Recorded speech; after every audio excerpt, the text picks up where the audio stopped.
Hey everybody, it's Josie here.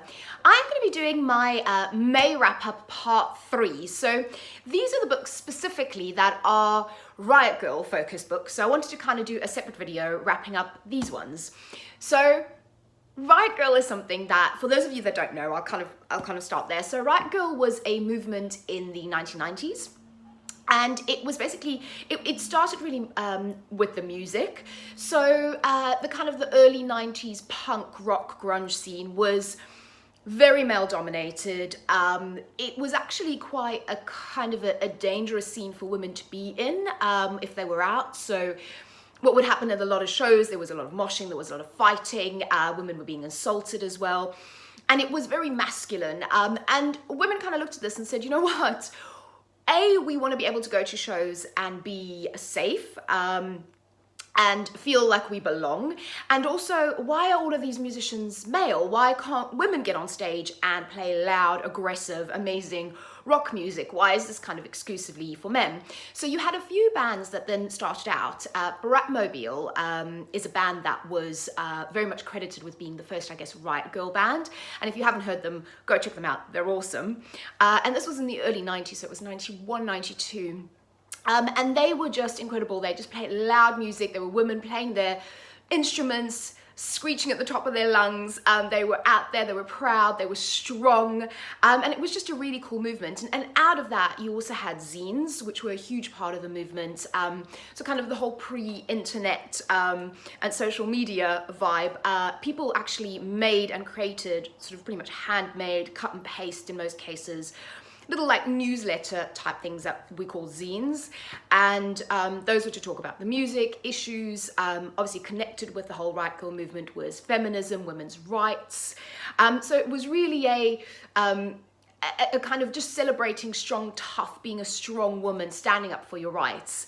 And there seems to be a bit of a resurgence in the kind of movement at the moment. And I have found, so it's something that I've kind of always been interested in because the 90s are very much my era, but I've kind of gotten back into it now, and I have a load of books and lots of stuff that I'm reading, and I'm doing some research for my own writing project, and I'll share a lot of that with you in another video. But what I've also been doing is finding a lot of fiction at the moment, both old and new, that really kind of focuses on that Riot Grrrl era and evokes the spirit of Riot Grrrl. And I read a few of those books this month. So I'll start with the most recent release. It's this one here. It's Watch Us Rise by Renee Watson and Ellen Hagen.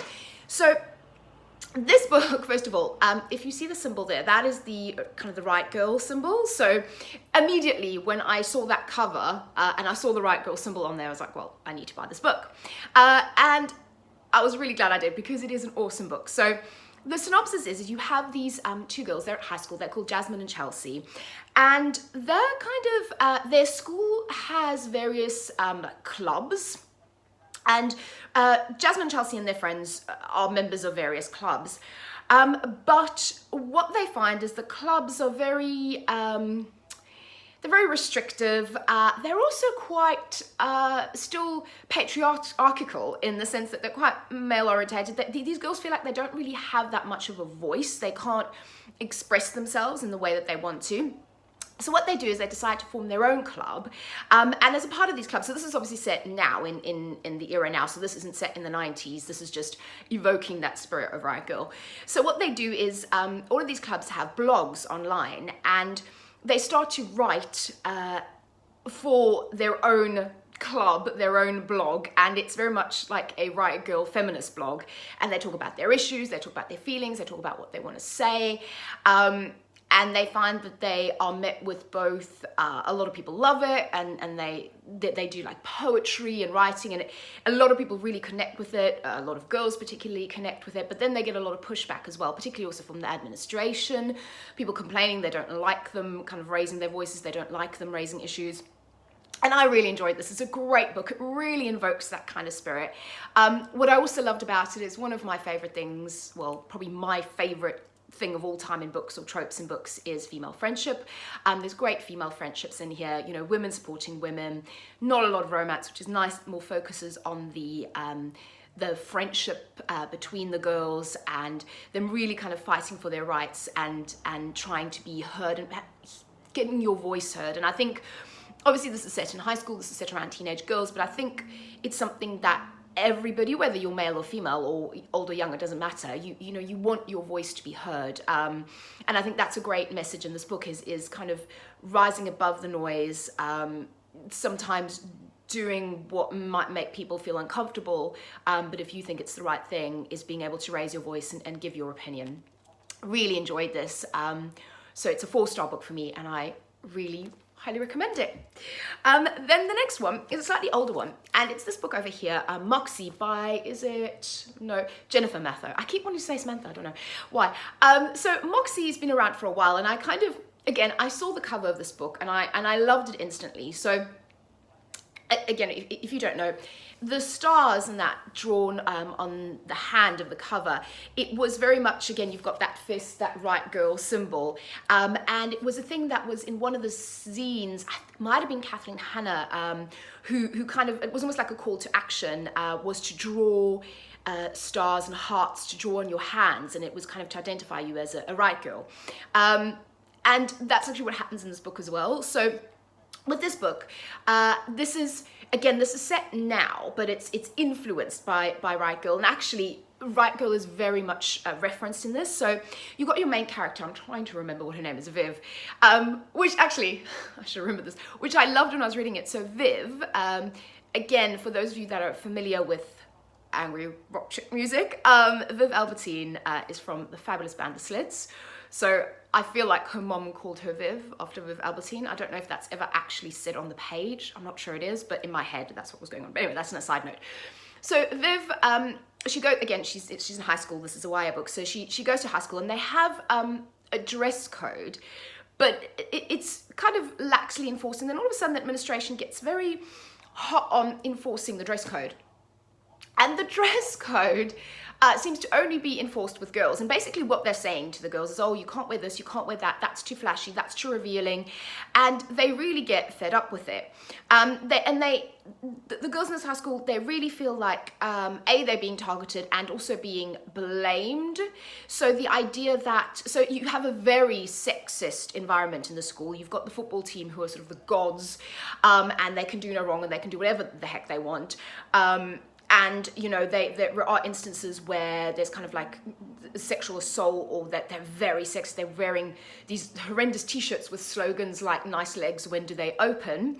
And that is allowed. The teachers aren't saying to the guys, actually, hey, that is completely inappropriate. You can't wear that. But if a girl wears a top that's slightly low cut, or if she wears a mini skirt, she's being told she needs to go home and change. Her jeans are too tight, things like that. And they get very fed up, as you can imagine, with this, and they kind of basically start their own Riot Grrrl movement. And Viv, the main character, she is influenced by her mom. She finds this box of things that when her mom was young, her mom was into Riot Grrrl, and her mom was in like a punk rock band. And I love that reference in it. And like I said, in the book, she starts a zine as well, and she kind of quietly puts it around the school, and one of her call to arms is to draw you know, these stars and these hearts on your hands. So you can tell, I think Jennifer did a lot of research into the Riot Grrrl movement, so she's kind of included those influences, which I really like.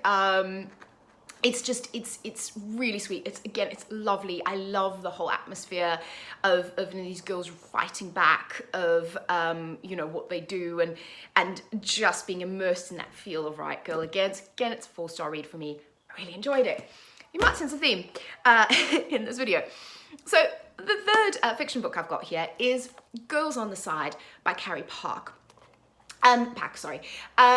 This one, again, is, if you look at the cover, you have the kind of the female symbols, the hearts and the stars, so again reminiscent of that call to arms for Riot Grrrl, and you also have kind of the very 90s Doc Martens. So this one is actually set in the 90s, and this one is also a queer female romance. So I really love that. So your main character is, you have bi and queer representation, and your main character is trying to kind of figure out who she is. You also have fat representation, in the way that the main character kind of feels like she doesn't necessarily fit in. She's been teased because she's been deemed too fat. You know, she's not the super pretty kind of cheerleader type, which is nice to see a protagonist that isn't sort of stereotypical in teen books. Again, the 90s setting is cool because this one's actually set in the 90s. And you've got your main character. I'm trying to remember what her name is, but I can't actually for the life. That's really bad. I really enjoyed this book and I cannot remember what her name is. Oh my god. Okay, never mind. We won't say her name. The main character is so basically she, and I was like desperately looking at the back going, what's her name? And it's actually not on the back. So with her is she feels like she doesn't fit in. She's got no interest in boys really. She kind of feels a bit lost, and she goes to a concert and she sees a Riot Grrrl band performing. And she sees this band and she's just like, oh my god, these women are incredible. And then she hears about the meetings that they're having. So they're having Riot Grrrl meetups. Again, this is what happened back in the 90s with that sort of social media. You actually had to get together in a hall in someone's house, wherever it is, meet up. And these girls meet and they talk about their issues. And you know, you've got certain sensitive issues that come up. You've got questions around, which I liked in this book because what you find is that you have some of the characters, the main characters, white, then you also have some black characters. And these girls are going, the Riot Grrrl movement feels very much for white middle class girls. So there's a great discussion about that in there as well. And not only female rights, you know, feminism, but also just human rights. And I really like that. These girls go on marches. Like I said, there's a great girl romance kind of going on, which is really sweet and really lovely. And the main character is very much trying to find herself, trying to figure out how she identifies as well. Does she identify as bisexual? Does she identify as queer? Does she identify as gay? So there's a discussion about that as well with some of the other girls. So you get a lot of discussion on the page, which is really cool. And then another thing which I liked about this is they create zines as well, like in Moxie, and you actually have the zines on the page. I don't know if that's picking that up, which is really, really cool. So most of the characters in this book have their own zine, and they're actually printed, which I mean, I love. I just adore this book. I think it was so cool with having the storyline, having the queer romance, having kind of the questioning around sexuality, but then also having that very 1994, I think it is, setting, that whole Riot Grrrl, the way they dress, the way they talk, and some really important issues are discussed in this book as well. So I really love this. Again, 4.5 stars for me on this one. And then the last book I have, this is actually non-fiction. So it's Girls to the Front by Sarah Marcus. This is, as it says in the front, the true story of the Riot Grrrl movement. And you can see I've tabbed up quite a lot of pages because I'm kind of using this for research. And I feel like with a lot of those books, particularly Moxie, I think, you know, I don't know, but I think probably used some of this for research as well. It really does tell the whole story about the bands, about the people involved in the scene, about how the kind of a lot of the bands got started, about zines, just giving you, really, it evokes that real feel of Riot Grrrl, tells you all about it, tells you what happened, tells you, like it says, the real story. And what was happening a lot in the 90s with Riot Grrrl was that it was very much an underground phenomenon, and then suddenly it became popular in the kind of the media, and as with everything that starts to become popular culture, it was very much misrepresented. They interviewed, and it's discussed in this book, where they interviewed, I think there's one particular girl who went on record to be interviewed because Riot Grrrl, the girls themselves, they didn't really want to be interviewed because they knew that the media would probably either get the wrong end of the stick or portray them in the way they didn't want to. And one breaks ranks, she gets interviewed, and of course what she says then gets printed all over. You know, you get things that aren't true, you know, misrepresentation, and so it discusses all of that, which is really interesting. But then this is kind of, and then it gives you sort of the real account of what was happening in the background, and it really talks a lot about Kathleen Hanna, who is from the band Bikini Kill, and she's very much a huge protagonist and huge she really started and influenced the Riot Grrrl movement as well. And it's fascinating. So if you're ever interested in it, if you're interested in the 90s, if you're interested in you know, feminism, in kind of Riot Grrrl and zines, in music, just want to read about tough, amazing women, this is a really, really good book. And again, I mean, I sort of struggle to rate something like this, but again, 4.5, 5 stars. It's not, I mean, it depends if you're kind of obviously interested in this topic, which I am, so it's really, really good. And I think this one, I've got a few non-fiction books on Riot Grrrl, and I think this one is a great starting point, great grounding point, because it really gives you the timeline, it gives you most of the players that were involved in it, and I think it really kind of gives you a good intro to what Riot Grrrl was, and hopefully is. So yeah, so that's my wrap up. Let me know what you think. Let me know if you've read any of the books, if you've liked them, you know, if you have any other recommendations for sort of Riot Grrrl type books, I would love those. And I'll speak to you all again very soon. Bye bye.